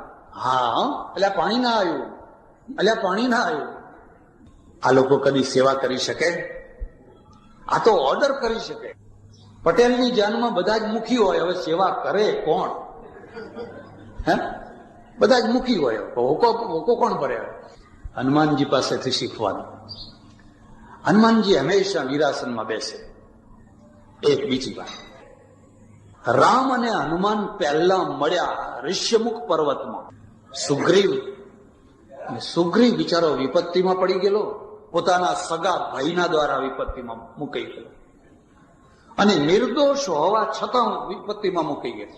સંસારનો અર્થ જ થાય છે, નાની મોટી વિપત્તિઓ આવે ને આવે જ. ઘણી વાર નિર્દોષ હોવને વિપત્તિ આવે, ઘણી વાર સગા ભાઈના દ્વારા આવે. દુશ્મન બીજો હોય તો હજુ સમજ્યા, પણ સગા ભાઈના દ્વારા. વાલીએ એની પત્ની પડાવી લીધી અને તગડી મૂક્યો, મારી નાખું, મારી નાખું. ઋષ્યમુખ પર્વતમાં એ નહીં મારી શકે એટલે એ ત્યાં રહેતો. અને ઉપરથી જોયું કે બે ભાઈઓ આવી રહ્યા છે, બે માણસો આવી રહ્યા છે. એટલે સુગ્રીવે કહ્યું, કોઈ વાલીએ કોઈ આપણને મારવા માટે કોઈ માણસો મોકલેલા છે. હનુમાનજી તમે જાઓ અને જઈને તપાસ કરો કે આ કોણ છે. હનુમાને બ્રાહ્મણનું રૂપ, વિપ્ર રૂપ ધરી, બ્રાહ્મણનું રૂપ ધર્યું અને રામ પાસે આવ્યા. આ બીજી વાત નોંધ કરજો, પ્રેમ અને શ્રદ્ધા કદી પણ શંકા વિનાના હોતા નથી. એમાં શંકા રહેવાની જ, પ્રેમમાં શંકા રહેવાની જ. અને એટલે શંકા તમને ચિંતા ઊભી કરાવે છે. અને એટલા માટે એકલો પ્રેમ કદી સફળ નથી થતો હોતો, એની સાથે વ્યવહાર કુશળતા. એવા માણસો સાથે વગર જોતા હળો ફળો નહીં કે તમારા ઉપર શંકા થાય. તમે વગર જોતા એવા માણસો સાથે શું કામ બેઠક ઉઠક રાખો છો, જેના સાથે તમારી શંકા થાય. શંકા નિર્મૂળ ક્યારે થાય? જ્યારે અનુભવોની દ્રઢતા થાય પછી. તમારા ઘરમાં નોકર રહ્યો, પેલા બધાના ઉપર શંકા થવાની, પણ એને એક વાર કહ્યું આ સેટ તમારું ઘડિયાળ પડ્યું, આ 10 રૂપિયા પડ્યા. એકવાર બાથરૂમમાંથી તમારી વીંટી કે હાર લાવીને આપ્યો, જો આ બેના તમારો હાર પડ્યો તો ભૂલી ગયા લાગો છો. હવે એને 5 વર્ષ થઈ ગયા, હવે એના ઉપર શંકા થતી. આ 5 વર્ષ એને તપ કર્યું છે, શંકા કાઢવાનું તપ કર્યું છે. અને પહેલા જ દિવસે જેને હાથ માર્યો, બીજા જ દિવસે ઘર બહાર. પછી એ લાંબો ટાઈમ નોકર રહી શકે? પ્રેમ અને શ્રદ્ધા બંને શંકા રહેતી હોય છે, પણ શંકા ક્યારે દૂર થાય? જ્યારે તમારા અનુભવો પક્વાવસ્થાએ પહોંચે ત્યારે. એટલે હનુમાનને, સુગ્રીવને શંકા છે કે કોણ છે. રામને શંકા નથી. રામ પૂર્ણતાએ છે, આપણે અપૂર્ણતાએ છે. અને પછી જયારે હનુમાનને પોતાનું સાચું રૂપ બતાવ્યું ને, બસ તે દિવસથી એ દાસ થઈ ગયા. પછી કદી સાથ છોડ્યો? તમે રામ ના થાવ તો કઈ નહીં, કોઈના હનુમાન તો થજો. તમે ગાંધીજી ના થાવ તો કઈ નહીં, પણ કોઈ ગાંધીજી હોય એના મહાદેવ દેસાઈ તો થજો. તમે મહાવીર ના થાવ તો કઈ નહીં, પણ ગૌતમ ગણી તો થજો, તો તમારો બેડો પાર થઈ જાય. દરેકને એક હનુમાન હોય છે, દરેક મહાપુરુષને એક હનુમાન હોય છે, જે 16 કળાએ સમર્પિત હોય છે, સંપૂર્ણ ભાવે સમર્પિત. અને સંપૂર્ણ ભાવે સમર્પિત હોય છે ને એના સંબંધો કદી તૂટતા હોતા. જે સમર્પિત નથી હોતા ને બદલો માંગતા હોય છે ને એના સંબંધો તૂટી જવાના, કારણ કે અપેક્ષાઓ પૂરી ના થઈ એટલે સંબંધો તૂટવાના. આ તો સમર્પિત છે, બદલો નહીં, મારે કઈ બદલો ના જોઈએ. પછી તો રામ અને હનુમાનની જોડી જામી, બરાબર જામી. તમે જાણો છો, હનુમાનની બે વાતો યાદ રાખવાની. એક સંપૂર્ણ સમર્પણ અને એક સંપૂર્ણ પરાક્રમ. પરાક્રમ વિનાનું સમર્પણ છે ને એ શરણાગતિ છે, એ લાચારી છે. અને પરાક્રમ નથી, શું કરે? હવે હાથ જોડવા જ પડશે. પરાક્રમ સાથે સમર્પણ. હનુમાનમાં કેટલું પરાક્રમ છે! એ લંકા જઈ શકે છે, સમુદ્ર પાર કરી શકે છે, લંકાને બાળી શકે છે, રાવણને નીચું બતાવી શકે છે, ઔષધિનો આખો પહાડ ઉપાડીને લાવી શકે છે. હનુમાન શું નથી કરતો? રામ કાજ કરબે કો આતુર. એટલું મોટું પરાક્રમ છે. પણ આટલું મોટું પરાક્રમ હોવા છતાં પણ સમર્પણ છે, સમર્પિત છે. આ પરાક્રમ બધું માત્ર રામ માટે છે, રામના કામ માટે છે, બીજા કોઈ કામ માટે નહીં. ખેર, લંકા ઉપર વિજય થયો, અયોધ્યા પાછા આવ્યા, આનંદના દિવસો આવ્યા, સુખના દિવસો આવ્યા. લક્ષ્મણે કહ્યું, આ બધું આ લોકો આપણાને કેટલી મદદ કરી હતી. રામાયણમાંથી આ શીખવાનું. રામાયણ તો હૃદય ભરનારો. અને તમે જો 1 મહિનો રામાયણ સાંભળો તો તમારા ઘરમાંથી જે પ્રેમ ખૂટી ગયો હોય ને એ પ્રેમ ધીરે ધીરે ભરાવા લાગે. પતિને પત્ની ઉપર પ્રેમ આવે, પત્નીને પતિ ઉપર ખાવ થોડો રોટલો ખાઓ. એક સજ્જને મને કહ્યું, મહારાજ તમારે 1 મહિનો અમારે ત્યાં રોજ દર વર્ષે આવવું. મેં કહ્યું કેમ? એમ, અમારા ઘરમાં બધું સારું થઈ જાય છે. પરલોકમાં તો જે થવું હોય થાય, પણ ઘરમાં બધું સારું થઈ જાય છે. મેં કહ્યું શું સારું થાય? અરે કે તમે આવો ને મારે તો બીજા દાડાથી જ ગરમ જમવાનું, શું ખવડાવવું, કેમ ખવડાવવું. પછી કે પેલું પડ્યું ખાવું હોય તો ખાઈ લો. અંદર હૃદયમાં પ્રેમ ભરાવા લાગે. એક બીજી વાત યાદ રાખજો, સાચો સંત કોઈનું ઘર ના તોડાવે, કોઈનું ઘર નંદવાવે નહીં. ખરો વૈરાગ્ય છે એ કર્તવ્યને માટે છે. આ ઋષિ માર્ગ છે. પત્ની છોડવા માટે નહીં, ઘર છોડવા માટે નહીં, બાવા થવા માટે નહીં. ખરો વૈરાગ્ય કર્તવ્ય માટે છે. સાચા પતિ થાવ, સારા પતિ થાવ, સાચી પત્ની થાવ, સીતા જેવા થાવ, રામ જેવા થાવ. પણ જો તમને કોઈ ઘર છોડાવે કે ઘર નંદવાવે તો એમ સમજવાનું કે આ વૈરાગ્ય નથી, આ વિષાદ છે. અર્જુનનો વિષાદ છે, જે તમારું ઘર બરબાદ કરશે, તમારું જીવન બરબાદ કરશે. પેલા ચલમિયા ગાંજો ફૂંકનારા તમને વ્યસનમાં બરબાદ કરતા હોય છે, પણ આ કાલ્પનિક વૈરાગ્ય ચડાવનારા તમારું ઘર બરબાદ કરાવતા હોય છે. મેં એવા ઘણા છોકરાઓ જોયા છે જે નથી દુકાનના રહ્યા, નથી ઘરના રહ્યા, નથી પત્નીના રહ્યા, નથી છોકરાના રહ્યા, નથી બાપના રહ્યા, નથી પરિવારના રહ્યા. અતો ભ્રષ્ટ તતો ભ્રષ્ટ. આ વૈરાગ્ય નથી, આ તો કર્તવ્ય ભ્રષ્ટતા છે. એમાં તો તમને ઉલટું તમારું ઘર દીપી ઉઠે, આનંદ આવે. લક્ષ્મણે કહ્યું, આ લોકોએ આપણા માટે કેટલું કામ કર્યું. અને એક નિયમ હોય છે, પ્રત્યેક મહાપુરુષ છે એની પાછળ સેવા કરનારો એક બહુ મોટો વર્ગ હોય છે. નથી દિવસ જોતો, નથી રાત જોતો, તરત જ કામે લાગી જાય. પેલો પહાડ ઊંચો કરવો હોય ગોવર્ધન, તો લાકડીઓ હોય તો ઊંચો થાય જ ના. ગોવાળિયા જોઈએ કે ના જોઈએ? આ હોલ બાંધ્યો હશે, મને ખબર નથી, પણ કોઈ માણસ રાત દિવસ અહીં ખડે પગે ઉભો રહ્યો હશે. સિમેન્ટ લાવો, રેતી લાવો, કપચી લાવો, ફલાણું લાવો. આજ સુથાર નથી, આજ કડીઓ નથી, આજ પૈસા નથી, આજ ફલાણું નથી. કોઈ માણસ પાણી છાંટતો હશે, કોઈ કંઈ કરતો હશે, કોઈ કંઈ કરતો હશે. એ સમર્પણ છે, એના વિના થઈ ન શકે. આવા માણસો જયારે સમય આવે ત્યારે એની જરૂર કદર કરો. એને એક માળા પહેરાવો સભામાં, તો એને એમ થાય કે મને યાદ કર્યો. એના મનમાં તૃપ્તિ રહે, એને એની અપેક્ષા ના હોય, પણ એના મનમાં એમ રહે કે ના, મને યાદ કર્યો. કડિયાને, સુથારને, લુહારને, ફલાણાને બધાને યાદ કરીને એમને થોડું ઘણું સન્માન કરો. લક્ષ્મણે કહ્યું, આ બધાને આપણે કંઈક આપીએ, કંઈક સન્માન કરીએ. રામે કહ્યું, બરાબર છે, સાચું.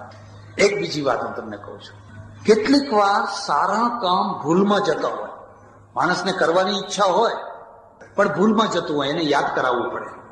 એને ના કરવાનું એવું ના હોય, પણ એને યાદ ના હોય, એને એના મગજમાં એ વાત ના હોય.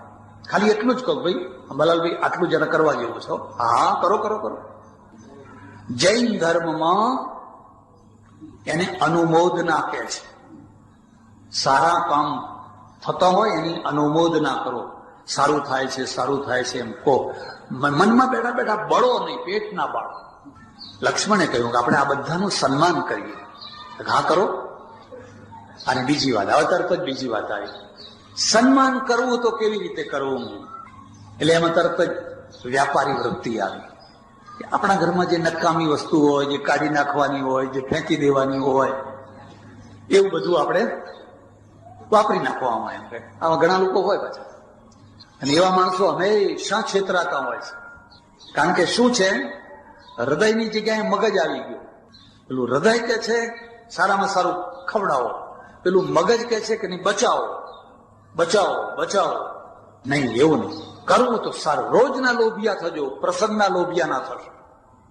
360 દિવસ લોભ કરજો, પણ એક દિવસ જો પ્રસંગ કરો ને એ દિવસે લોભ ના કરશો. કારણ કે પ્રસંગના જો લોભિયા થયા તો જોડા ખાશો, અપયશના જોડા. બાકી તમે રોજ શું ખાવ છો એ કોઈ જોવા નથી આવતું. રામે કહ્યું કરો કરો, હું તો બહુ આનંદમાં છું. જેને જે આપવું હોય આપો બધાને. કોઈને શાલ, કોઈને દુપટ્ટા, કોઈને કંઈ, કોઈને કંઈ, કોઈને કંઈ આપ્યું. એમ એવા ઘણા માણસો જોયા, આપીને રાજી થાય, આપીને રાજી, બહુ રાજી થાય. એને જોઈએ, આપવાની જગ્યા જોઈએ, બહુ રાજી થાય આપી. એને ઉમળકો આવે, હરખ આવે. કારણ કે એટલું તો નક્કી જ છે કે જેટલું આપો એટલું જ તમારું છે, બાકી તો બધું છે જ. લઈ જજો ને જેવા જાય એટેક આવે ત્યારે, એ જેટલું આપો એટલું જ તમારું છે. એક માણસ રહી ગયા. લક્ષ્મણે કહ્યું, અરે ખરા માણસ તો ભૂલી જ ગયા. જે માણસે ખરું કામ કર્યું હતું, કોણ? તો કે આ હનુમાન. અને એને લેવાની કોઈ સ્પૃહા નહીં. રામે કહ્યું, હનુમાનને આપવાનું ના હોય. આપવાનું લેવાનું કોને હોય? વ્યવહાર કોના સાથે કરવાનો હોય? જે પરાયા હોય એને. પોતાના માણસો સાથે કઈ વ્યવહાર કરવાનો હોય. તમે ઘરમાં કંકોત્રી લખો છો? તમારા દીકરાના લગ્ન હોય તો તમારા ઘરમાં કંકોત્રી લખો છો? અને ઘરમાં ના લખી હોય ને ઘરનું માણસ એક રીસાય, પત્ની જ રીસાય, મારે નથી આવવું, કેમ બધાને કંકોત્રી લખીને મને તો લખી જ નથી. કોઈ એવું રીસાય? અરે તું ઘરનું માણસ છે. હનુમાન મારા ઘરનો માણસ છે. જ્ઞાની ત્વાત્મૈવ મે મતમ. ગીતા. અર્જુન જે જ્ઞાની છે ને એ તો મારો આત્મા છે. મારે એને કોઈ ભેદ હોય? એને કશું આપવાનું ના હોય. લક્ષ્મણ કે ના, એ બધી વાત ગમે તે હોય, પણ જયારે વ્યવહાર કરવા બેઠા એટલે વ્યવહાર પછી એને ના જોતું હોય તો વાત જુદી જ પડે, તો કરવો જ પડે. તો ભલે ત્યારે આપો. શું આપશું? હનુમાન કે તમારી જે ઈચ્છા હોય આપો. 9 લખો હાર રામે જે પહેરેલો ગાદીએ બેસવા માટે બનાવડાવેલો 9 લખો, સારામાં સારી વસ્તુ, આનાથી બીજી કોઈ સારી વસ્તુ એ રામે કાઢ્યો. અને લક્ષ્મણને કહ્યું, જા જઈને હનુમાનજીને પહેરાઈ આવો. અને સભા છે ને, એ સભામાં બધા ઝાંખા પડી ગયા. કેમ? તમને ખબર નથી. જ્યારે તમે કોઈને કંઈ આપો ને પછી અંદર અંદર મેળવે, તને શું આપ્યું, મને શું આપ્યું, તને કેવું આપ્યું, મને કેવું આપ્યું. એમાં જો ખબર પડે કે તને સારું આપ્યું છે ને, એટલે બસ તરત જ ચહેરો ઉતરી જાય. અમે દક્ષિણ ભારતની યાત્રાએ ગયેલા. મારા એક ઓળખીતા સજ્જન, મદુરાઈમાંથી બધા લોકો સાડીઓ લે પેલા આપવા માટે. મેં કહ્યું, ભાઈ તમે લો. મને કે મારે 4 દીકરીઓ ને 2 વહુઓ, એટલે 6 સાડીઓ લેવાની. એમાં જો એકને પણ કલર જુદો પડ્યો ને તો ઘરમાં ઝઘડો. ના આપો તો ઝઘડો નહીં હો. હવે ભાઈ આ બીજી વાત યાદ રાખજો, ના આપનારને ઝઘડો નથી હોતો, આપનારને જ ઝઘડો હોય છે. ના આપનારને તો એક જ જાણે છે કે આ તો ભાઈ કોઈ દાડો કશું કોઈને આપતા. એ તો એમના માટે નક્કી જ છે કે કોઈને આપતા જ નથી. નથી દીકરીઓ આશા રાખતી, નથી વહુઓ આશા રાખતી, કે નથી કોઈ કામવાળી આશા રાખતી. એટલે એ લોકો શું કરે છે, સીધા એમના ગજવામાં જ હાથ મારે છે. આગા પાછા ગયા હોય ને એટલે પોતાની મેરેજ બધું કરી લે છે કામ. મને કે જો હું 6 લઉં ને કલર જુદો પડે ને, કલર તોય ઘરમાં ઝઘડા થાય, એના કરતા ના લેવી સારી. આ તો વ્યવહાર છે. એટલે બધાએ જોયું કે એને એમ કે હાર આપણને આ આપ્યું, મેં કઈ ઓછું કામ કર્યું છે? પેલો કે મેં કઈ ઓછું કર્યું છે? પણ કોઈ બોલી શકતા નથી. લક્ષ્મણ તો હનુમાનજી પાસે ગયા અને હાર પહેરાવ્યો. લોકોને કેટલીક વાર દેખાદેખીએ તાળી તો વગાડવી જ પડે ને, પછી ગમે કે ના ગમે આઈ બેઠા, ખુશ ખુશ થઈ ગયા બધા, રાજી રાજી થઈ. હવે આ બાજુ હનુમાને શું શરૂ કર્યું ખબર છે?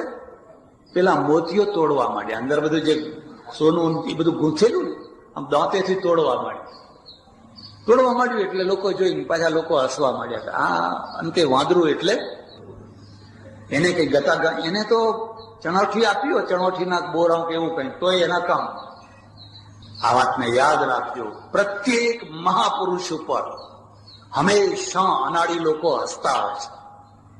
એ તો પછી મરી ગયા પછી એની પૂજા થતી હોય છે. અનાડીઓ અનાડીના ચશ્માથી જોતા હોય છે. જ્ઞાનીનો ચશ્મા જુદા છે, અનાડીઓની દ્રષ્ટિ જુદી છે. હસ્યા બધા, ખીખી ખીખી કરી, તોડીને ફેંકી દેવા માંડ્યા. લક્ષ્મણને આંચકો લાગ્યો, કારણ જેની મેં ભલામણ કરી, જેની સિફારસ કરી અને આટલો મોટો હાર અપાવ્યો, ઓછામાં ઓછું આ સભા પૂરતા તો એની મર્યાદા રાખવી હતી. આ તો સભામાં જ તોડી નાખવા માંડ્યા. રામને કહ્યું, મારી ભૂલ થઈ ગઈ હો, ખરેખર આ હાર આપવા જેવો નતો, કારણ કે એની કદર નથી હારની. રામે કહ્યું, એવું ના હોય, આખી દુનિયામાં હનુમાનને એક હું જ જાણું છું, મારા સિવાય બીજા કોઈ હનુમાનને જાણી શક્યા, અને મને એક હનુમાન જાણે છે. અર્જુનને કૃષ્ણ જાણે છે અને કૃષ્ણને અર્જુન જાણે છે. બાકીના લોકો તો તમાશો છે, જો હંસો થોડીક આમે વગાડ્યું, થોડુંક આમે વગાડ્યું. હનુમાનને હું જાણું છું, હનુમાન શું છે. ઝવેરી માણેકને જાણે છે અને માણેકને ઝંખના છે. કોઈ ઝવેરીના હાથમાં પડવું, અનાડીના હાથમાં ના પડવું. અનાડીના હાથમાં હીરો હોય તો કોડી, હીરાને ઝંખના હોય છે. તું જઈને પૂછ કે આ મોતી કેમ તોડી ફેંકી દો છો? આ બધા પૂછ્યું. એટલે હનુમાને કહ્યું, હું જોઉં છું કે આમાં કોઈ જગ્યાએ રામ છે, હું રામ જોઉં છું અને મને એમાં રામ દેખાતા નથી, એટલે હું એને ફેંકી દઉં છું.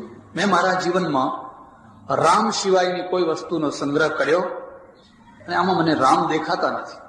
ત્યાં લોકો ફરી હસ્યા, ફરી ખડખડાટ હસ્યા બધા. એમ તો તમારા કાળજામાં રામ હશે એમ ને? કાળજામાં રામ ના હોય તો કાળજી તોડીને ફેંકી દો એમ ને? હનુમાને માથું લાવ્યું કે હા, જો મારા કાળજામાં 1 મિનિટ માટે રામ આગા પાછા થાય ને તો હું કાળજી તોડીને ફેંકી દઉં. અને તત્કાળ પેલું ચિત્ર તમે જોયું હશે, આમ કરીને બતાવ્યું તો અંદર રામનો જય જયકાર. આ હનુમાન છે. અને એ બતાવવા માટે હનુમાનજીનું આ સ્વરૂપ બનાવ્યું છે. એમનું નામ મારુતિ. ખબર નહીં આ કારનું નામ મારુતિ કેમ રાખ્યું, એ તો ભગવાન જાણે. એનો અર્થ લોકો જુદો કરે છે પાછો. મારુત છે ને પવનનું નામ છે, મરુત. બધો લાંબો ઇતિહાસ છે, પૌરાણિક છે ને બહુ સમજવાનો છે, પણ હું તમારો વધારે ચર્ચા નહીં કરું. ગર્ભમાં હતો, ઇન્દ્રજીને એના ટુકડા કરવા માંડ્યા ત્યારે એ રડવા માંડ્યો. એટલે પેલો ઇન્દ્ર કહે છે, મારુત રડીશ નહીં. એટલે એનું નામ મારુત પડ્યું. અને એ મારુત પવન જે એનો પુત્ર, એટલે હનુમાનનું નામ પડ્યું મારુતિ. અને પવન છે પરાક્રમનો દેવ છે. નથી કહેતા કે એને પવન આવ્યો છે. ઘણા ના આવે, હમણાં કોઈ ના આવે તો સારું. ધૂણતા નથી હોતા. અને 4 માણસો પકડી રાખો તો એમ કે પકડ્યો ના આવે. કેમ? પહેલા તો 1 માણસ થી પકડી રહેતો હતો, હવે કેમ નથી પકડી રહેતો? પવન આવ્યો છે. અને જો હળપ કરીને ઉભો થઈ જાય માણસ, આમ થર 100 માણસ સામે ઉભા હોય ને, 1 માણસના અંદર જો હનુમાન આવે ને, પવન ચડે ને, 100 માણસને બગાડી નાખે. કારણ કે એનામાં હનુમાન છે, પવન આવ્યો છે, બળ છે, પરાક્રમનો દેવ છે. અને જો પવન ચાલ્યો જાય બસ પછી તો હોય ને તો હોય ભાગવા માંડે. આપણે આ રીતે પૂજીએ છીએ, એટલે આપણે એને મારુતિ નામ પાડ્યું. એનું પરાક્રમ શું છે ત્યારે વાત સમજવા જેવી છે. હનુમાનના એક પગમાં લંગડાશ છે, ખબર છે ને? બધો લાંબો ઇતિહાસ ચર્ચા નહીં કરીએ. હનુમાનજી છે ને, કે હનુમાનજી સૂર્યને પકડવા દોડ્યા ને પછી પછડાયા, પગ લંગડો થઈ ગયો. એ લંગડા પગને ટેકો આપવા માટે શું રાખ્યું? તો પનોતી રાખ્યું. તમે જોજો, એક પગ નીચે પનોતી છે ને, અને એનું પરિણામ એ આવ્યું કે હનુમાનને કદી પનોતી બેસે જ નહીં. રામને બેસે, રામને ડબલ પનોતી બેસી, 14 વર્ષની બેઠી. બેઠી જ ના બેઠી, 14 વર્ષની પનોતી બેઠી. તમારે તો 7 વર્ષની બેઠી હશે, પણ એને 14 વર્ષની બેઠી. અને એક બીજી વાત યાદ રાખજો, જીવનમાં સારામાં સારો કાળ છે ને પનોતીનો કાળ હોય છે. શરત એટલી છે કે પનોતીના કાળને જો તમે પાર કરી શકો તો. કારણ કે રામ ભગવાન પનોતીના કાળમાં થયા. જો ગાદીએ બેઠા અને લીલા લહેર કર્યા હોત તો ખલાસ, બધા રાજાઓ થયા એવા થઈ જાય. તો પનોતીના કાળમાં પરાક્રમ થતું હોય છે. તમારી પેઢી માદી પડી, તમારા ઘરમાં કંઈ થયું, તમને આમ વિપત્તિ આવી, તમને આમ દુઃખ આવ્યું, તમને આમ દુઃખ આવ્યું, પનોતી. હવે એ ટાઈમે તમારા જીવનનું ઘડતર થતું હોય, નિર્માણ થતું હોય છે. શરત એટલી છે કે મક્કમ રહી શકો તો, અને તણાયા કરો, વેગમાં તણાઈ જાવ તો ખલાસ. જે પનોતી આખી દુનિયાને નડે છે એ પનોતી હનુમાનના પગ નીચે દબાયેલી છે. એટલે હનુમાનને એ પનોતી નડતી, અને એટલે લોકો શનિવારે તેલ ચડાવવા જાય છે. અલૌકિકતા આવી ગઈ. તમારા બહુ દુઃખી થયા, બહુ દુઃખી થયા, ત્યાં શનિવારે જઈને તેલ સિંદૂર ચડાવવા જાય. એટલું પરાક્રમ છે, પવનપુત્ર છે, અને છતાં એટલું જ સમર્પણ છે. અને એનું પરિણામ એ આવ્યું, એકલા રામનું મંદિર ના હોય. રામ હોય, લક્ષ્મણ હોય, સીતા હોય, હનુમાન તો હોય. એકલા લક્ષ્મણનું મંદિર જોયું તમે કોઈ જગ્યાએ? એકલા સીતાજીનું મંદિર જોયું? બધા જ્યારે હોય ત્યારે બધા ભેગા જ હોય, પણ એકલા હનુમાનનું મંદિર હોય. એકલા હનુમાન. કેમ? સંકટ મોચન નામ તિહારો. શ્રદ્ધા છે એને 100% બુદ્ધિથી કદી માપી શકાય નહીં. અને 100% બુદ્ધિ છે એ કોરી બુદ્ધિ થતી હોય છે. અને કોરી બુદ્ધિથી કોરા માણસો પેદા થતા હોય છે. અને કોરા માણસો પોતે દુઃખી ને બીજાને દુઃખી કરે. લોટમાં મોયણ જોઈએ, અને મોયણ નાખેલી ભાખરી ખાવ તો સારી લાગે, અને મોયણ વિનાની ભાખરી ખાવ તો ચામડા જેવી થઈ જાય. હજુ ભાખરીને તો તોય સમજ્યા, પણ ઘી વિનાનો શીરો ખાવ તો. જિંદગીમાં મોયણની જરૂર છે, તેલની જરૂર છે, ચિકાસની જરૂર છે. અને ચિકાસ એ ભાવના છે, એ લાગણી છે, એ ભાવના છે. અંબાલાલભાઈને લાગણી, ભાવના હતી, શ્રદ્ધા હતી. ઠેઠ અમેરિકાથી અહીં આવ્યા. 2-3 માણસો આવજા કરે, 50,000 60,000 નો ખર્ચો થઈ જાય. પણ ભાવના છે ને, ભાવના હતી, ત્યાંથી દોડતા આવે. અને મારા ઉપર ભાવના હતી એટલે આગ્રહ કર્યો, સ્વામીજીને તો બોલાવવા જ પડશે. અને મારી ભાવના હતી એટલે મેં કહ્યું કે હું જરૂર આવીશ. તમે નહીં કહો તો અંબાલાલભાઈનું કામ છે, જરૂર આવીશ. એક બુદ્ધિશાળી માણસ છે, 100% બુદ્ધિશાળી, કોરો માણસ છે. એના જીવનમાં તો કોરા પણ છે, લુખ્ખા પણ છે. એક ભાવના વાળો માણસ છે. વિવેકાનંદે એક જગ્યાએ લખ્યું છે, એક ગામમાં બહુ બુદ્ધિજીવી માણસો રહે, અને એમણે મારું પ્રવચન ગોઠવેલું. સ્વામીજી સ્વામીજી સ્વામીજીનું પ્રવચન. આવા મંદિર ને મંદિરની બાજુમાં હોલ, બધા ચિક્કાર થઈ ગયા, વકીલો, ડોક્ટરો, ફલાણા ફલાણા ફલાણા ફલાણા, ટોપના ક્રીમ વર્ગ. અને બધાએ પ્રવચન સાંભળ્યું, તન્મય થઈને સાંભળ્યું. કઈ પ્રવચન, કઈ વાણી, કઈ જ્ઞાન, કઈ અગાધ જ્ઞાન. બધા પગે લાગીને બધા વિદાય થયા. હવે વિવેકાનંદ લખે છે કે તે દિવસે સવારથી મેં કશું ખાધેલું નહીં. હવે બન્યું એવું કે એક પ્રવચનમાં એક ડોશી મારી સામે બેઠેલા, બેઠા બેઠા ઝોકા ખાય. અને પ્રવચનકાર હોય ને એને ઝોકા ખાનારો દુશ્મન જેવો લાગે. ઝોકા ખાવા તો પણ પાછળ જઈને ખાઓ, પેલાનો મૂડ ના બગાડો. આ ગઝલ કવાલી વાળા હોય, તમારે એમનો પ્રોગ્રામ બગાડવો હોય તો કંઈ જ નહીં કરવાનું, 2-4 ઝોકા વાળા બેહાડી દેવાના, બસ ખલાસ, પ્રોગ્રામ ખતમ. એટલે એ લોકો પોતાના તરફથી 4-5 વાહવા કરનારા રાખે, વાહ ઉસ્તાદ, વાહ ઉસ્તાદ, એટલે એને પાનો ચડે આવે. હવે મનહૂસ માણસો આમ કરતા હોય, પેલા માણસના મગજ ઉપર અસર થાય. હવે ડોશી બેઠી થાંભલે બેઠી ઝોકા ખાધે રાખે. આમ જોઈને એવો ગુસ્સો આવે, હવે કરવું શું? એ સભા પૂરી થઈ, લોકો તો બધા ગયા વખાણ કરતા કરતા. છેલ્લે ડોશીમાં આવ્યા. એટલે વિવેકાનંદ, આ ડોશી આ ઝોકા ખાતી હતી જેમ કે મહારાજને પગે લાગી, બાપજી કઈ ખાધું છો, ભૂખ્યા છો? એટલે આટલા બધામાંથી આ એને જ પૂછ્યું, બીજા કોઈ પૂછ્યું જ નહીં. એટલે કે ના માજી ખાધું તો નથી, આજ તો ભૂખ્યો છું, બપોરે કઈ જમવાનો મેળ નથી પડ્યો. ચિંતા ના કરશો, હું હમણાં દૂધ ને રોટલો લાવું છું. તારા ઘરે ભેંસ છે અને તાજો રોટલો બનાવીને દૂધ ને રોટલો લાવું છું. વિવેકાનંદ લખે છે કે અડધા કલાકમાં એ દૂધ ને રોટલો લઈને આવીને મને ખવડાયું અને હું વિચારમાં પડી ગયો કે જે જોકા ખાતા હતા એ જાગતી હતી અને જે બધા વાહ વાહ કરતા હતા જાગતા હતા એ ખરેખર એમને કોઈને એમ સૂઝ્યું જ નહીં કે આ માણસ ભલે એને પૂછો તો ખરા કે ખાધું છે કે નથી ખાધું. ડોશીમાં ભાવના છે, બુદ્ધિ નથી. એ શું બોલે છે? મહારાજ કંઈક ઊંચી વાતો કરતા હશે, આપણે કંઈક સમજીએ હશે, પણ કંઈક ખારી વાતો કરતા હશે. પેલા સમજે છે, પણ ડોશી એટલું સમજે છે કે મહારાજ હોય કે મહારાજનો બાપ હોય, ભૂખ તો બધાને લાગે. ટાઈમ થાય એટલે ભૂખ તો બધાને. અને એટલે એને પૂછ્યું, બાપુ કંઈક જમ્યા? તો હું હમણાં લાવું છું. હરખ થયા. હનુમાનજી શ્રદ્ધાનું પ્રતીક છે, દ્રઢ નિષ્ઠાનું પ્રતીક છે, પરાક્રમનું પ્રતીક છે, આજ્ઞા પાલનનું પ્રતીક છે. અને એ બધાના પરિણામ સ્વરૂપ એકલા પૂજાય છે, પુના પનોતીને દબાવીને પૂજાય છે. સજ્જનો પુનાવા જેવું ગામ અને હનુમાનજી જેવી જગ્યા અને આવો સરસ મજાનો હોલ, અને હોલના પાયામાંથી મળીને શિખર સુધી અંબાલાલભાઈ અને બીજા પણ દાતાઓ ગામના બાર ગામના જે હોય તે બધાએ મળીને આખું એક સુંદર તમે મકાન બાંધ્યો, હોલ બાંધ્યો, એની વ્યવસ્થા કરવાની. આ હોલનો ઉપયોગ શું કરશો? ચાલો ભજન મંડળી બેસે, કોઈ સપ્તાહ થાય, એ તો બરાબર છે, એ તો થવું જ જોઈએ. પણ અત્યારે સૌથી મોટી જરૂરિયાત છે મધ્યમ વર્ગના માટે લગ્ન કરવાની જગ્યા. હવે આપણી પાસે પહેલાનો જમાનો નથી કે આપણા આંગણે જ બધું કરીએ. આંગણે કરવાના દિવસો પૂરા થયા.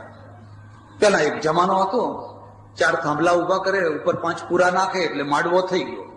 હવે અત્યારે એનું નામ માંડવો કહેવાય. પેલા 2-4 બળદ ગાડા લઈને આવે પરણે. બનાસકાંઠામાં મેં જોયેલું કે એમનો ઉતારો હોય જ નહીં, એ ગાડા એ જ ઉતારો. આવી ફોજ આનો આવી હોય, કેટલી 50 ફોજ આનો એક સાથે આવી હોય અને હવે પોતપોતાના ગાડામાં ઉતર્યા હોય, ગાડાના નીચે છાયામાં, ઉપર કંઈક, એ બધું પોતાનું. એ જમાનો પૂરો થયો. આજે જમાનો બદલાઈ ગયો. હવે તો એવો જમાનો છે રેડીમેડ, તમારે વરને કન્યાને લઈને જઈને તવાન બધું તૈયાર, ચોરી તૈયાર, માંડવો તૈયાર, મીઠર તૈયાર, રસોઈ તૈયાર. તમારે ખાલી ઓર્ડર જ આપવાનો, બિલ ચૂકવવાનું.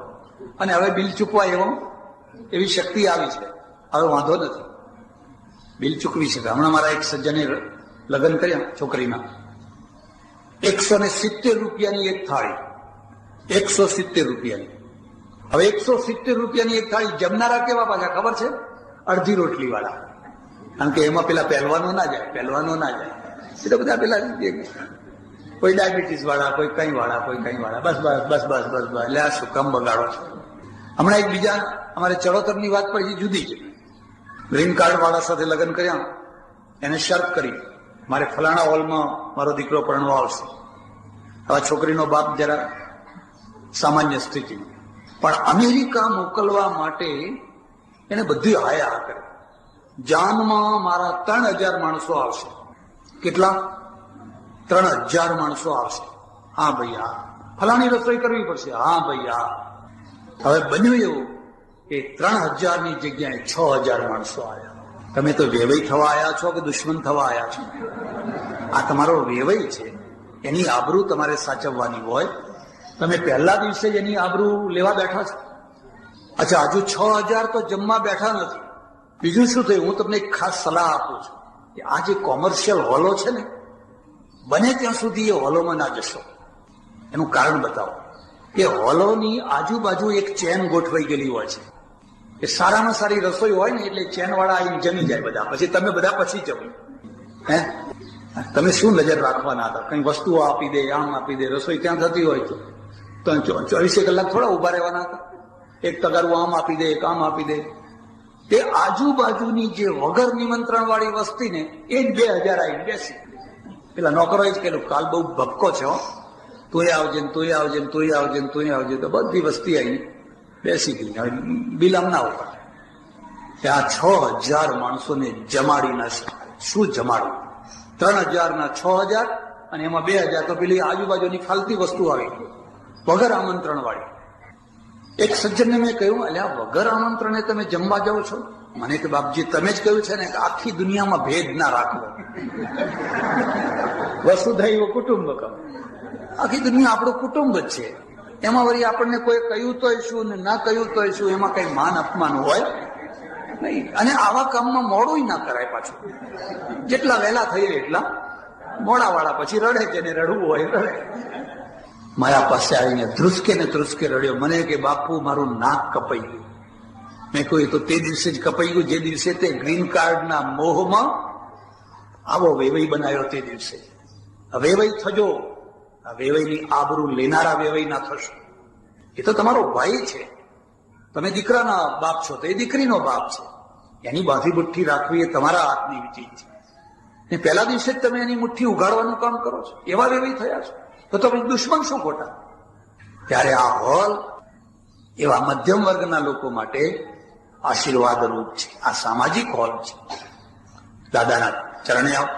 કોઈ એવું કે દાદા પરણ્યા નથી એટલે દાદા નથી પરણ્યા એટલે તમારે એવું રહેવું છે, તો પછી એવા ભેગા થવાનું.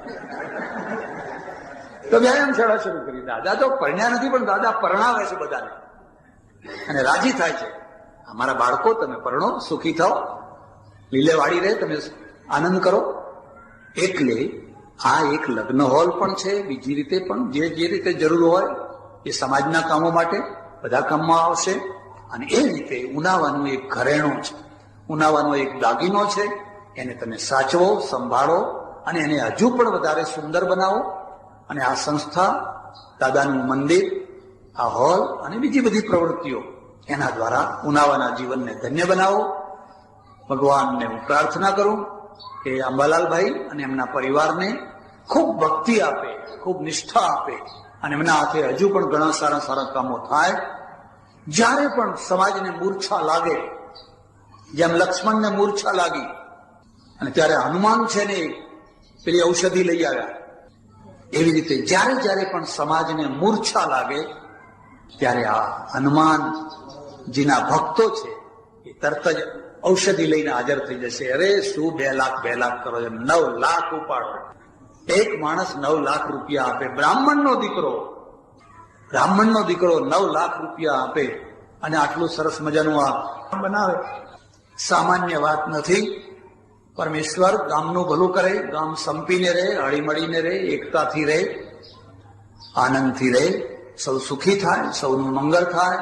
આભાર, ધન્યવાદ, હરિઓમ.